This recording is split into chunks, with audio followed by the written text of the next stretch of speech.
F hub వారి పియాన్ the flea గచ్చిబౌలిలో డిసెంబర్ 15న రాహుల్ సిప్లిగంచే Oscar range live concert. For booking contact. నమస్కారం సార్. నమస్తే. ఇంట్లో నెగిటివ్ ఎనర్జీ ఉందని అసలు ఏ విధంగా ఐడెంటిఫై చేయొచ్చు అంటారు? చాలా సందర్భాల్లో అనిపిస్తూ ఉంటుంది, ఏదైనా పనులు చేద్దామంటే ముందుకెళ్దాము, ఏదన్నా ఇంట్లో శుభకార్యం చేద్దాము అన్నా ఆ టైంకి అవ్వదు. ఏంటా అని జనాలు ఆలోచిస్తూ ఉంటారు. కొన్ని సందర్భాలు ఇది నెగిటివ్ ఎనర్జీయా లేకపోతే ఏంటి, దీనికి సంకేతం ఏంటి అన్నది కూడా అర్థం కాదు. అసలు ఏ విధంగా మనం ఐడెంటిఫై చేయొచ్చు అంటారు? శ్రీ మహాగణాధిపతయే నమః. చాలా మంచి ప్రశ్న, చాలా ఉపయోగపడే ప్రశ్న కూడా. చాలామందికి అర్థం కాని ఏంటంటే వారి వారి వ్యక్తిగత జన్మ జాతకాన్ని చూపించుకున్నప్పుడు బాగానే ఉంది, మంచి దశ నడుస్తుంది, నీకు అంతా బాగానే ఉంటుంది, ఇబ్బంది ఏం లేదు, ఇంక నువ్వు వెళ్ళిపోవచ్చు అని చెప్పి చెప్తూ ఉంటారు కొన్ని సందర్భాలు. అయినా సరే ఆ పడే బాధలు అంతా ఇంత ఉండవు, చాలా ఇబ్బందులు పడుతూ ఉంటారు. అట్లాగే ఎవరైనా సరే వాస్తు సిద్ధాంతి గారిని ఇంటికి తీసుకొచ్చి చూపిస్తే బాగానే ఉంది, ఈశాన్యంలో వాకిలు ఉంది, ఆగ్నేయంలో వంట ఉంది, ఈశాన్యంలో బోర్ ఉంది, నైరుతిలో మాస్టర్ బెడ్రూమ్ ఉంది, అంతా బాగానే ఉంది, ఇబ్బంది ఏం లేదు, మీ ఇల్లు బ్రహ్మాండంగా ఉంది, ఇంక మీరు బ్రహ్మాండంగా ఉండొచ్చు అని చెప్పి ఆయన వెళ్ళిపోతాడు.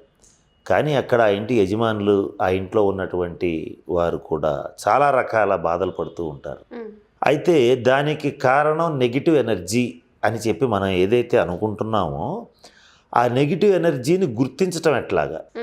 ఈ పాతకాలంలో ఏంటంటే కొంచెం ఈ నెగిటివ్ ఎనర్జీ అనే మాట రాకముందు దానికి గాలేనో మరొకటనో పేర్లు పెట్టడం అనేటువంటిది జరిగింది. అది ఏంటంటే ఇక రాను దాన్ని మరీ అనవసరమైన స్థితికి తీసుకువెళ్ళటం కూడా జరిగింది. దీని గురించి అంత ఆలోచించక్కర్లేదు, చాలా సింపుల్గా ఇంట్లో నెగిటివ్ ఎనర్జీ ఉందా లేదా అనేది ఈజీగా తెలుసుకోవచ్చు. వాటిల్లో నేను కొన్ని విధానాలు చెప్తాను, అవి ప్రయత్నం చేస్తే మనకు ఈజీగా తెలిసిపోతుంది. ఫస్ట్ పాయింట్ ఏంటంటే ఆ ఇంట్లో ఎప్పుడూ బద్ధకంగా ఉంటుంది. అంటే ఆ వ్యక్తి బయటికి వచ్చినప్పుడేమో చాలా చలాకీగా, ఉత్సాహంగా అన్ని పనులు చేసేసుకుంటూ, అసలు ఇక ప్రపంచంలో నన్ను మించిన వాడు లేనట్టుగా పనులు చేసుకుంటూ వెళ్ళిపోతూ ఉంటారు. ఒక్కసారి ఇంట్లోకి వెళ్ళిన తర్వాత ఇక అసలు ఏ పని చేసేదేమి ఉండదు. ఆ టీవీ పెట్టుకునో లేకపోతే ఆ బెడ్రూమ్లో మంచం మీద పడుకునో ఇక అట్లా ఊరికే లేజీగా అలా ఉండిపోతాడు. అలా ఉండిపోయి కదలికలు తగ్గిపోతాయి, శరీరంలో కదలికలు తగ్గిపోతాయి. First point. రెండవది బుద్ధి, ఆలోచన. ఏదైనా సరే ఒక సమస్య గురించి 100 సమస్యలు ఉంటాయి జీవితం అన్న తర్వాత, దాని పరిష్కారం గురించి ఆలోచిస్తూ ఉంటే సమస్యకి 4 సమస్యలు మైండ్లోకి వస్తాయి, కానీ దాని పరిష్కారం అనేది ఇటువంటిది పొరపాటున కూడా మన బుద్ధికి తట్టదు. అది తట్టే లోపల వేరే సమస్య వస్తుంది. ఇది రెండవది.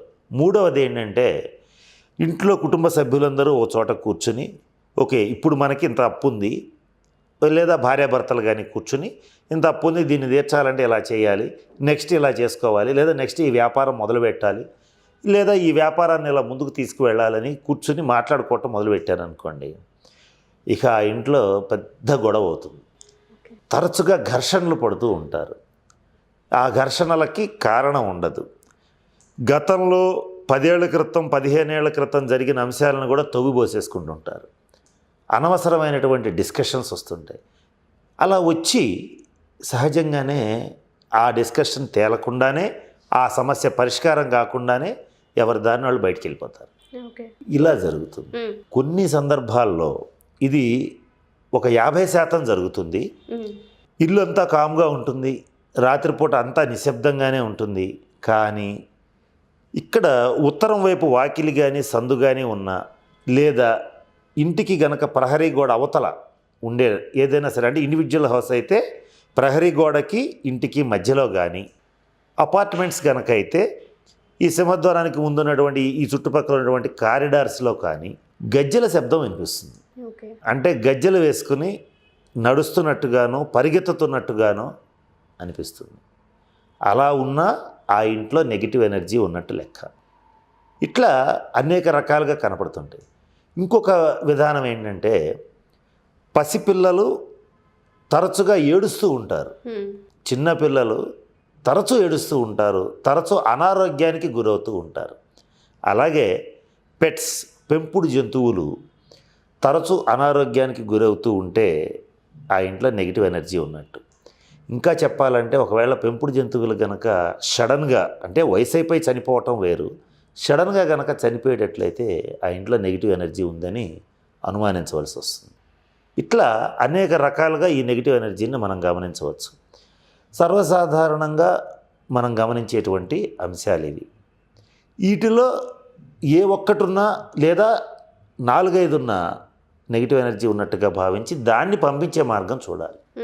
దాన్ని పంపించాలి అని అంటే ఇండివిజువల్ హౌస్ అయితే మాత్రం చేయవలసింది ఏంటంటే ఇంటి చుట్టూతా గతంలో అయితే 1/4 ప్లేస్ అంటే దక్షిణం, పడమర, తూర్పు, ఉత్తరం ఇంటి చుట్టూతా గాలి తిరగటానికి ఏర్పాటు చేసి ఇళ్ళు కట్టడం గతంలో జరిగేది. ఇలా గాలి తిరగటానికి పెట్టినటువంటి ఖాళీ స్థలం ఏదైతే ఉంటుందో దాన్ని వాస్తుశాస్త్రంలో పిశాచి భాగం అంటారు. అంటే ఇంటి మొత్తం విస్తీర్ణంలో 1/4 వంతు పిశాచి భాగం ఉండేది. పిశాచి భాగం అంటే దాని పేరులోనే ఉంది.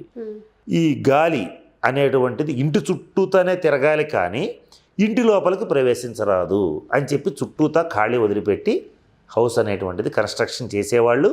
ఆ ఇంటికి రక్షణగా ఖచ్చితంగా ప్రహరీ గోడ కట్టేవాళ్ళు. ఇది పాత విధానం. కాకపోతే ఈ రోజున ఏమైందంటే ప్రజలు జనాభా ఎక్కువైపోయారు, చోట్లు చిన్నవైపోయినప్పుడు ఇంత వదిలిపెట్టి కట్టడం అనేటువంటిది జరగట్లేదు కనుక ఎక్కువగా నెగిటివ్ ఎనర్జీ డైరెక్ట్గా రావటం ఇంట్లోనే కూర్చోవడం జరుగుతుంది. అంటే చుట్టూ తిరగకుండా అది ఇంట్లోకి వచ్చి కూర్చుంటుంది. ఆ కూర్చున్నప్పుడు ఇలా జరుగుతూ ఉంటుంది. ఇంట్లో జరిగేటప్పుడు ఆడవాళ్ళు ఒక విషయాన్ని కనుక గమనిస్తే ఆ ఇంట్లో నెగిటివ్ ఎనర్జీ ఉందని ఈజీగా తెలుస్తుంది. ఇందాక నేను చెప్పినటువంటి టెస్టులతో పాటుగా తరచుగా ఇంట్లో పాలు పొంగి పొయ్యిలో పడిపోతున్నాయి అనుకో, అప్పటిదాకా పొంగవు, వీళ్ళ పక్క వెళ్ళగానే పొంగి పొయ్యిలో పడిపోతాయి. అట్లా 1-2 సార్లు జరిగితే నో యూస్. అది కాదు, తరచుగా జరుగుతూ ఉండాలి, అంటే రిపీటెడ్గా జరుగుతూ ఉండాలి. వండిన ఆహార పదార్థాలు తరచుగా మాడిపోవటం, అంటే అన్నం పడేస్తే మాడిపోతుంది, కూర పడేస్తే మాడిపోతుంది. అలాగే ఆ ఐటమ్స్ వండినటువంటి ఐటమ్స్ పక్కన పెడితే తొందరగా చెడిపోయి వాసన వచ్చేస్తుంది. ఇలా గనక జరుగుతూ ఉన్నా ఆ ఇంట్లో నెగిటివ్ ఎనర్జీ ఉన్నట్టు లెక్క. ఇటువంటివన్నీ కూడా మన ఇంట్లో ఉన్నాయో లేవో ఫస్ట్ మనం చూసుకోవాలి. ఇవి గమనించిన తర్వాత ఇవన్నీ జరుగుతూ ఉన్నాయనంటే మాత్రం ఆ ఇంట్లో నెగిటివ్ ఎనర్జీ ఉన్నట్టు లెక్క. ఉన్నప్పుడు ఏం చేయాలి అని అంటే ఇంట్లో ఎప్పుడైతే గాలి తిరుగుతోందని తెలిసిందో ఖచ్చితంగా ఆ ఇంట్లో మొట్టమొదట హనుమద్ యంత్రాన్ని స్థాపించాలి. లేని పక్షంలో సరే ఆ యంత్రం అదంతా మంత్రాలతో వీటితో కూర్చున్న పని కనుక నేను చెప్పినట్లుగా ఉప్పు దీపారాధన చేస్తే ఆ నెగిటివ్ ఎనర్జీ అనేటువంటిది పోతుంది. ఉప్పు దీపం వెలిగించటం అని అంటే ఇంట్లో సింహద్వారానికి బయట వైపున నువ్వుల నూనె, అవిసె నూనె 2 నూనెలు కలిపి ఒక పళ్ళెల్లో ఉప్పు పోసి దాని మీద ఈ ప్రమిద నుంచి దాంట్లో దీపాన్ని కనుక వెలిగిస్తే ఖచ్చితంగా ఆ నెగిటివ్ ఎనర్జీ అనేటువంటిది తప్పకుండా బయటికి వెళ్ళిపోతుంది. ఇది అపార్ట్మెంట్ వాళ్ళకైనా సరే బాల్కనీలో సింహద్వారానికి కుడివైపున వెలిగించేటట్లయితే ఈ నెగిటివ్ ఎనర్జీ వెళ్ళిపోవటం అనేటువంటిది జరుగుతుంది. ఇక రెండవ విధానం ఏంటంటే ఇది ఆడవాళ్ళు చేయదగ్గటువంటి పని. తరచుగా ఇల్లు తుడవటం కానీ ఇల్లు కడగడం కానీ చేస్తూ ఉంటారు. ఇలా కడిగేటప్పుడు ఆ కడిగేటువంటి నీళ్లలో కొంచెం కళ్ళ ఉప్పుని వేసి తుడిచేటట్లయితే నెగిటివ్ ఎనర్జీ వెళ్ళిపోతుంది. ఇది రెండో విధానం. మూడో విధానం ఏంటంటే ఒక గాజు గ్లాస్ తీసుకుని దాంట్లో కొంత కళ్ళ ఉప్పుని వేసి కొంచెం పసుపు వేసి ఈశాన్యం మూల ఉంచి ప్రతిరోజు ఉదయం ఉంచటం, అలాగే ఈ సూర్యాస్తమయం అయిన తర్వాత మరలా పారబోయటం, మరలా ఉంచటం. అంటే ప్రతి 24 అవర్స్కి కానీ 12 అవర్స్కి కానీ ఆ నీళ్ళని తీసుకెళ్ళి సింక్లో పోసేసి మిగలకుండా ట్యాప్ తిప్పేసి పోతూ ఉండాలన్నమాట. అవి ఉండకూడదు, ఇక అవి దూరంగా పోయాలి లేదా వెళ్ళిపోవాలి, మన ఇంట్లో ఉండకూడదు. అలా చేస్తూ ఉన్నా కూడా గ్రాడ్యువల్గా నెగిటివ్ ఎనర్జీ అనేటువంటిది వెళ్ళిపోతుంది. ఇక మరొక ముఖ్యమైన విషయం ఏంటంటే నెగిటివ్ ఎనర్జీని ఆకర్షించేటువంటి అంశం సాధారణంగా జరుగుతున్నదే ఇది. ఇంట్లో ఎక్కువగా హర్రర్ మూవీస్ చూస్తూ ఉంటారు, భయంకరమైనటువంటి చిత్రపటాలు పెట్టుకుంటూ ఉంటారు. అంటే ఒక స్త్రీ కన్నీరు కారుస్తున్నటువంటిది, ఒక పెద్ద పులి లేడీని వేటాడుతున్నటువంటిది, దుప్పి కొమ్ములు, ఇటువంటి చర్మ సంబంధమైన వస్తువులు. అంటే ఒక జంతువుని చంపిన తర్వాత ఆ చర్మాన్ని ప్రాసెస్ చేసి జింక తలకాయ తీసుకొచ్చి అక్కడ పెట్టేస్తారు. ఇటువంటివన్నీ కూడా అంటే శల్యవాస్తు అంటారు దీన్ని. ఇవన్నీ కూడా నెగిటివ్ ఎనర్జీని ఆకర్షిస్తాయి. వీటిని వీలైనంత వరకు అవాయిడ్ చేయాలి. ఇవి ఉండకూడదు. అంటే కొంతమంది అందం కోసం చేస్తారు, కొంతమంది ఏంటంటే తెలిసి తెలియక చేస్తారు. ఇటువంటివి చేయకుండా వాటిని ఇంట్లోకి రానియకూడదు. అంటే భయంకరమైనటువంటి చిత్రాలు ఉండకూడదు. ఇవి ముఖ్యంగా నెగిటివ్ ఎనర్జీని బయటికి పంపించాలంటే పాటించవలసినటువంటి నియమాలు. సరే, ఇవేవి చేయలేకపోయాం, మనం ఇంత దూరం కష్టపడలేకపోయాం అనుకోండి. సంజీవి పర్వతం మీద వెళుతున్నటువంటి ఆంజనేయ స్వామి వారిని కానీ, అభయ ఆంజనేయ స్వామి వారి ఫోటోని కానీ మీ దగ్గరలో ఉన్నటువంటి ఆంజనేయ స్వామి గుడిలో అక్కడ అర్చకులకి ఇచ్చి చక్కగా అక్కడ పూజ చేయించి తీసుకొచ్చి సింహద్వారం మీద గనక కట్టేటట్లయితే, అంటే మెయిన్ ఎంట్రన్స్ దాని మీద గనక ఆ స్వామి ఫోటోని గనక కట్టేటట్లయితే దాదాపుగా నెగిటివ్ ఎనర్జీస్ లోపలికి రాకుండా ఉంటాయి, వచ్చినా బయటికి వెళ్ళిపోతాయి. ఇటువంటి ప్రక్రియలు ఎన్ని చేతనైతే మీకు చేతనైనన్ని చేసుకోగలిగితే ఈ నెగిటివ్ ఎనర్జీ అనేటువంటి దాన్ని బయటికి పంపించవచ్చు. ఇక ఈ నెగిటివ్ ఎనర్జీ పీక్స్లో ఎలా ఉంది అంటే, కొంతమందికి ఇవి సాధారణంగా ఉండేటువంటి వాటికి పరిష్కారం. పీక్స్లో ఉన్నప్పుడు ఎలా ఉంటుందంటే, ఆ ఇంట్లో ఒక రకమైన ఉన్మాద స్థితి ఉంటుంది. ఉన్మాద స్థితి అని అంటే తరచుగా చాలా బిగ్గరగా కొట్లాడుకుంటారు.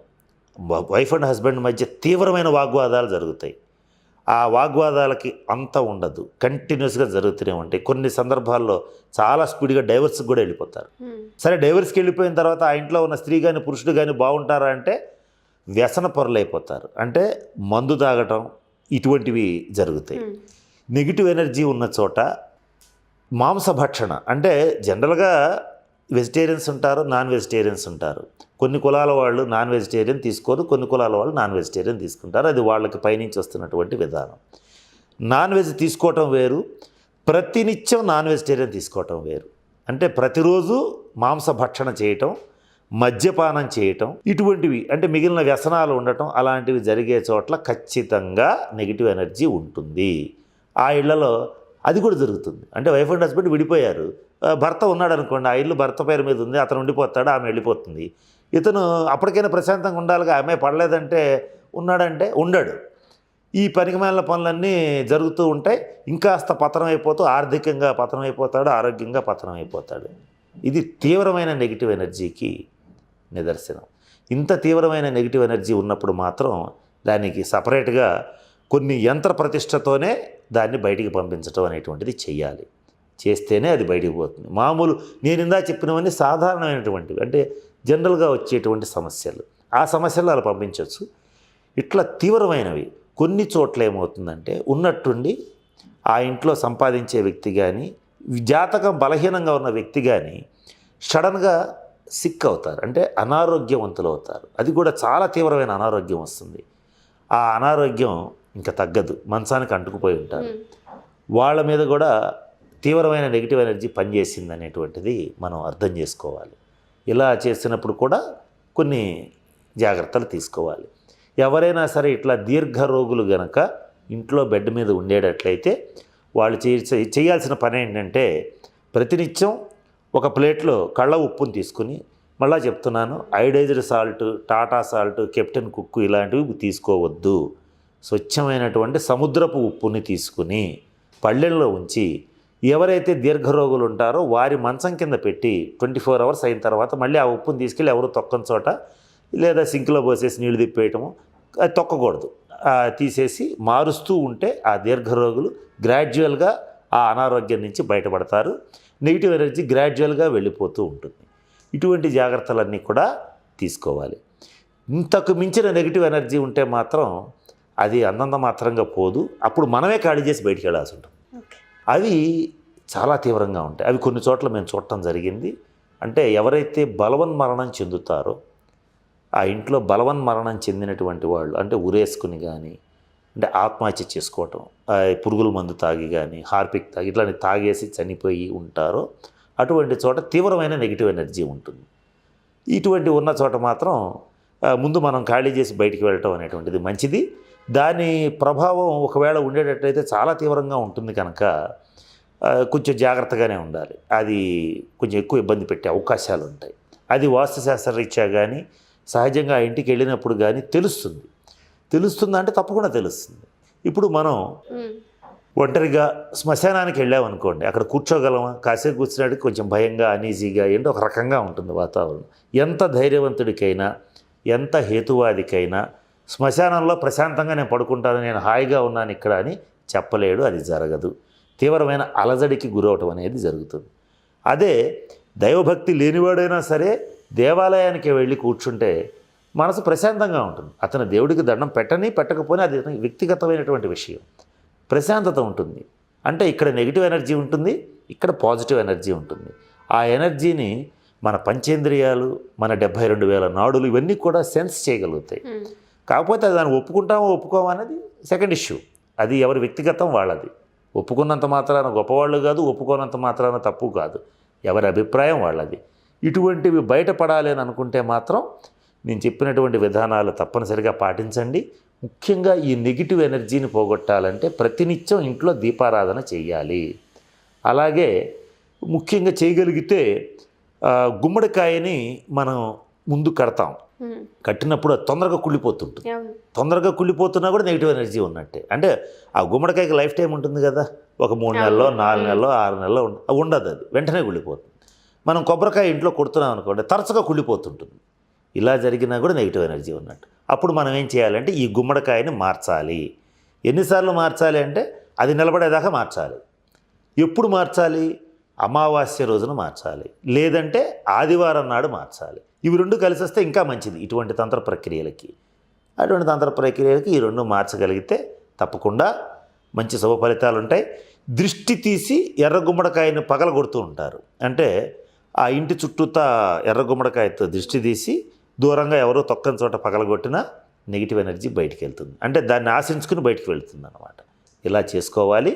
ఖచ్చితంగా ఇంట్లో దీపం ఉండాలి. ఇది ఇంకొక ముఖ్యమైన విషయం. అంటే ఇక్కడ నేను చాలా అంశాలు చెప్తున్నాను, కాస్త జాగ్రత్తగా గమనించుకోవాలి. ప్రతినిత్యం చిన్నదైనా పెద్దదైనా ఒక చిన్న దీపం ఖచ్చితంగా ఇంట్లో ఉండాలి. మరీ చిమ్మ చీకటిగా ఉండకూడదు. ఇటువంటివి పాటించాలి. ఇలా అనేక రకాల కారణాలు ఉంటాయి. నెగిటివ్ ఎనర్జీ ఎక్కడ ఉండదు. మనం బయట రోడ్డు మీద ఎక్కడ పడితే అక్కడ తిరిగి వస్తాం, ఏదో కాళ్ళకు చుట్టుకుంటుంది. కనీసం కాళ్ళు కూడా కడుక్కోకుండా ఇంటికి వెళ్ళిపోయి డైరెక్ట్గా మంచం మీద కాళ్ళు పెట్టి కూర్చుంటాం. ఒక్కొక్కసారి ఏం చేస్తాం, సగం తడి కాళ్ళతో సగం పొడి కాళ్ళతో ఎక్కేస్తాం మంచం మీద. ఇటువంటివన్నీ కూడా నెగిటివ్ ఎనర్జీని ఆకర్షించే అంశాలు. అయితే ఆ తీవ్రత ఎంతవరకు ఉందో మనం చూసుకుని దానికి తగ్గ పరిహారం చేసుకుంటే తప్పకుండా బయటపడతారు. Thank you sir, thank you so much. స్వస్తి.